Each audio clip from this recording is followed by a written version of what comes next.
এই অঞ্চল পূর্বে ত্রিপুরা নামে পরিচিত ছিল, যা 1960 সালে কুমিল্লা নামে পরিচিতি পায়।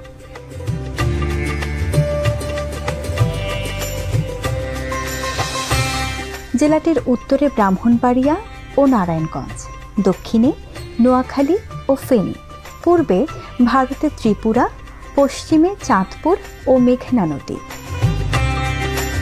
কুমিল্লা জেলার সর্বমোট আয়তন 3087 বর্গ কিলোমিটার।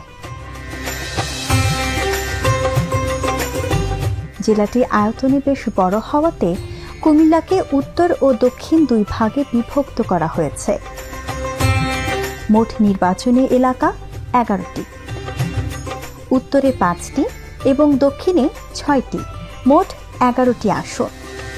কুমিল্লা 1 দাউদকান্দি ও মেঘনা, কুমিল্লা 2 হোমনা ও তিতাস, কুমিল্লা 3 মুরাদনগর, কুমিল্লা 4 দেবিদ্বার, কুমিল্লা 5 ব্রাহ্মণপাড়া ও বুড়িচং, কুমিল্লা 6 কুমিল্লা আদর্শ সদর, কুমিল্লা সিটি কর্পোরেশন, কুমিল্লা সেনানিবাস ও কুমিল্লা সদর দক্ষিণ, কুমিল্লা 7 চান্দিনা, কুমিল্লা 8 বরুড়া, কুমিল্লা 9 মনোহরগঞ্জ ও লাকসাম, কুমিল্লা 10 লাঙ্গলকোট ও লালমাই, কুমিল্লা 11 চৌদ্দগ্রাম।